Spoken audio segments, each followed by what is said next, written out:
Hello दोस्तों, जैसा कि आप लोगों को मालूम है कि battle through the haven season 5 आ चुका है, जिसे हम कुछ देर में एक्सप्लेन भी करेंगे। लेकिन इससे पहले कि हम इस सीजन को स्टार्ट करें, मैं आप लोगों को पहले ही बता देना चाहता हूँ कि आप लोगों को ये कहानी सुनी सुनाई लगेगी और आपको लगेगा जैसे कि ये हम पहले भी देख चुके हैं, जबकि ये बात सच है क्योंकि ये सीजन 5 रीबूट है, यानी कि पिछले 4 सीजन को कंबाइन करके एक सीजन बना दिया गया है। इस सीजन 5 में आपको पिछले 4 सीजन की छोटी सी स्टोरी देखने को मिलेगी ताकि आप लोग सीजन 6 के लिए रेडी हो सको। तो चलो बिना टाइम जाया किए हमारी इस अमेजिंग एक्सप्लेनेशन वीडियो को शुरू करते हैं। ये कहानी शुरू होती है हमारे मास्टर याओ चेन से, जो कि एक ईवल आदमी को रोकने की कोशिश कर रहे थे। वो ईवल आदमी जिसका नाम मुगन था, वो हमारे मास्टर याओ चेन से कहता है कि उस टेक्निक को मेरे हवाले कर दो, लेकिन हमारा मास्टर याओ चेन उससे कहता है कि नहीं, तुम फान स्किल्स के काबिल नहीं हो, मैं वो स्किल्स तुम्हारे हवाले नहीं करूंगा।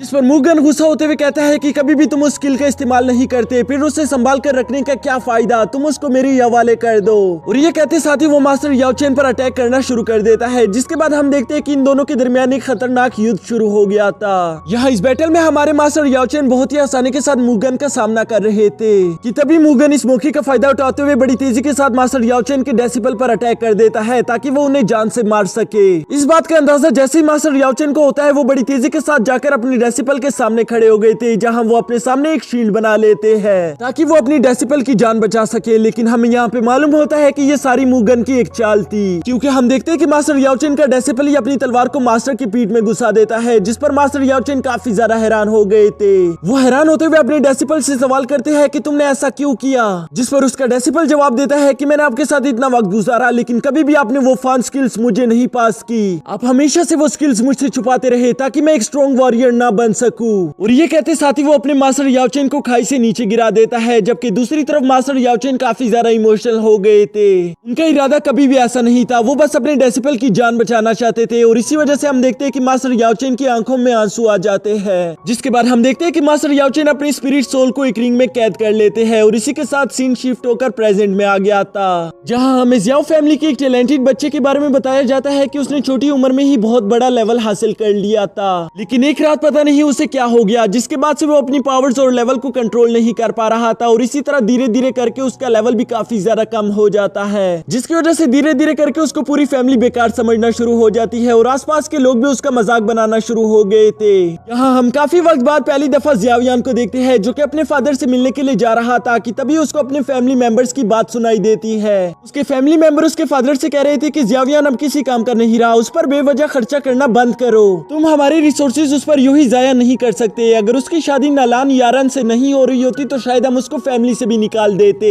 यहाँ अपने फैमिली मेंबर्स की ये बात सुनकर जियाओ जियान को काफी ज्यादा गुस्सा आ गया था और वो गुस्से में कहता है कि वो कोई कचरा नहीं बल्कि वो मेरा बेटा है। अगर तुम लोगों ने ऐसी ही बातें करनी है तो मुझे जियाओ फैमिली का लीडर नहीं रहना, क्योंकि मैं अपने बेटे को ऐसे नहीं छोड़ सकता। जबकि दूसरी तरफ बाहर जियाओ जियान ये सारी बातें सुनकर सोचने लगता है कि आखिर वो लोग सच ही कह रहे हैं, मैं अभी के लिए किसी काम का नहीं रहा, मुझे मेहनत करनी होगी ताकि मैं अपनी उसी लेवल को दोबारा से हासिल कर सकूं। और ये कहते साथ ही वो दोबारा से अपने रूम में चला जाता है, जहाँ वो बैठकर कल्टीवेशन करने शुरू हो गया था। लेकिन तभी अचानक वो देखता है कि उसकी फ्लेम एनर्जी गायब हो गई थी, जिस पर वो हैरान होते हुए कहता है कि मुझे समझ नहीं आ रहा, पहले तो मेरी बॉडी किसी भी फ्लेम एनर्जी को बहुत ही आसानी के साथ एब्जॉर्ब कर लेती थी, लेकिन पता नहीं अब मुझे क्या हो गया है। वो अभी इसी बारे में सोच ही रहा था कि तभी उनका एक सर्वेंट वहाँ पर आकर कहता है कि मास्टर, आपको आपके फादर ने बुलवाया है क्योंकि कुछ मेहमान आपसे मिलने के लिए आए हैं। जो सुनकर जियावियान कहता है कि ठीक है, मैं आ रहा हूँ। और ये कहते साथ ही जियावियान उठकर अपने फादर से मिलने के लिए चला जाता है। वहाँ पहुंचने के बाद जियावियान देखता है कि नलान फैमिली से उसके होने वाली वाईफाई हुई थी और शायद इसीलिए उसके फादर ने उसे यहाँ पर बुलवाया था। लेकिन यहाँ हम देखते हैं कि पूरी सभा में कोई भी सीट जियावियान के बैठने के लिए खाली नहीं बची हुई थी, जिस पर उसकी सिस्टर आवाज लगाते हुए कहती है कि तुम आकर मेरे साथ बैठ सकते हो। ये बात सुनते ही जियावियान फौरन से जाकर उसके साथ बैठ गया था, जिसके साथ साथ वो उसका शुक्रिया भी अदा कर देता है। यहाँ दोस्तों मैं आप लोगों को पहले ही बता देना चाहता हूँ ताकि आगे हमारे लिए कोई कंफ्यूजन ना हो। दरअसल ये लड़की जियावियान की असली बहन नहीं है, जियावियान के फादर ने इसे अडॉप्ट किया था, जिसका रियल नाम जियोनीर है। और इसके बाद से हम इसको जियावियान की कजन बोलेंगे, क्योंकि फ्यूचर में हमें ये बात देखने को मिलेगी कि जियोनीर भी जियावियान से प्यार करती है। अब हम देखते हैं कि वो सभा वहाँ पर शुरू हो गई थी, जिसमें सबसे पहले मिस नलान खड़ी होकर मास्टर जियाओ जियान से कहती है कि आपका बहुत बहुत शुक्रिया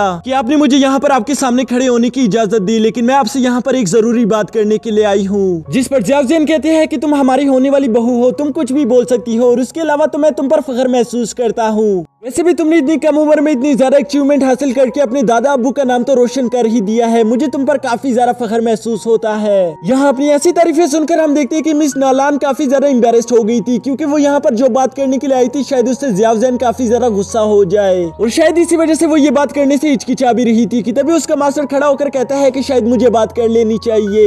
वो ज़ियाउज़ेन के सामने काफी ज्यादा इज्जत के साथ झुकते हुए कहते हैं कि हम लोग यहाँ पर आए हैं ताकि हम आपके बेटे के बारे में बात कर सके। ये सुनकर ज़ियाउज़ेन थोड़ा सा हैरान जरूर हो गया था, लेकिन वो उनसे कहता है कि तुम बोलो, मेरे बेटे के बारे में तुम लोग क्या कहना चाहते हो। यहाँ मास्टर गाई कहते हैं कि जैसा आप लोग पहले से ही जानते हो कि ज़ियावियान की क्या कंडीशन चल रही है, लेकिन इससे भी ज्यादा मुश्किल की बात यह है कि मिस नलान अपने आगे की ट्रेनिंग को कंटिन्यू रखना चाहती है, जो कि ज़ियावियान के साथ रिश्ते होते हुए वो आगे नहीं कर पाएगी। तो इसलिए हम चाहते हैं कि आप लोग मिस नलान और ज़ियावियान के बीच में होने वाली शादी को डिसॉल्व कर दे, यानी कि हम लोग चाहते हैं कि आप लोग इस शादी को तोड़ दो। जो सुनती ज़ियावियान ने अपनी फुल एनर्जी को अनलीश कर दिया था, क्योंकि वो काफी ज्यादा गुस्से में दिखाई दे रहे थे। तभी उनकी फैमिली उन्हें शांत कराने की कोशिश करती है और साथ ही उन्हें बताती है कि तुम हमारी फैमिली के लीडर हो, भूलो मत, तुम्हें इस तरह से गुस्सा नहीं करना चाहिए। जो सुनकर आखिरकार ज़ियाउज़ेन थोड़ा सा शांत हो गया था, लेकिन साथ ही साथ वो काफी ज्यादा उदास भी दिखाई दे रहा होता है। यहाँ मास्टर गाई कहता है कि अगर आप लोग हमारी रिक्वेस्ट एक्सेप्ट कर लो तो मैं आप लोगों को 9th रैंक की ची गैदरिंग पिल दे दूंगा, जिस मेडिसिन का सक्सेस रेट 100% है, और आप लोग तो जानते हो कि ये मेडिसिन कितनी ज्यादा रेयर और कीमती है। उस पिल को देखते ही ज़ियाउज़ेन की सारी फैमिली के मुंह में पानी आ गया था, और वो ज़ियाउज़ेन से कहते हैं कि अभी के अभी इस रिक्वेस्ट को एक्सेप्ट कर लो, क्योंकि हम सभी जानते हैं कि ये पिल कितनी ज्यादा कीमती है, और वैसे भी इस रिश्ते को एक न एक दिन तो टूटना ही था। जिस पर ज़ियावियान अपनी फैमिली मेंबर्स को चुप कराते हुए काफी गुस्से के साथ खड़ा हो गया था, और वो मिस नलान के सामने जाकर उससे कहता है कि तुम्हारी हिम्मत कैसे हुई, माना मैं कमजोर हो चुका हूँ, लेकिन इस रिश्ते को मैंने नहीं बल्कि तुम्हारे और हमारे एल्डर्स ने मिलकर डिसाइड किया था।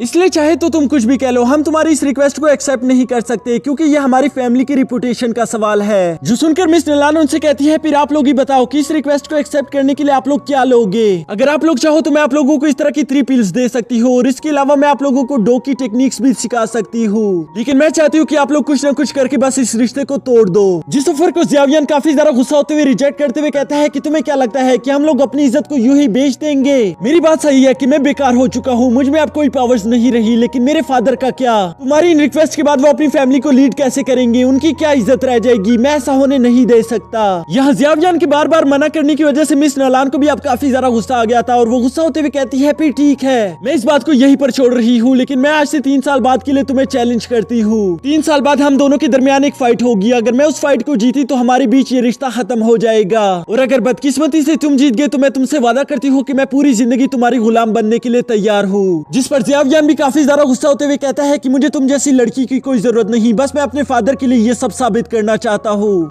वो बड़ी तेजी के साथ जाकर वहां पर एक कागज और कलम उठाते हुए एक कॉन्ट्रैक्ट साइन बना लेता है, जिसको उसने अपने खून से साइन कर दिया था। साथ ही वो उस कॉन्ट्रैक्ट को मिस नलान के मुंह पर फेंकते हुए कहता है कि ये रहा तुम्हारा कॉन्ट्रैक्ट, अगर 3 साल बाद मैं तुमसे हार गया तो मैं तुम्हें हमेशा के लिए आजाद कर दूंगा, लेकिन अगर मैं जीत गया तो तुम्हें मेरी फैमिली से माफी मांगनी होगी। और इसी पल से इन दोनों के दरमियान ये 3 ईयर कॉन्ट्रैक्ट साइन हो जाता है, जिसके साथ ही हमारा यह एपिसोड भी यहीं पर खत्म हो गया। दोस्तों, इसका नेक्स्ट एपिसोड भी अभी 1.5 घंटे बाद मैं अपनी इसी चैनल पर अपलोड कर दूंगा, तो उसे देखना मत भूलना।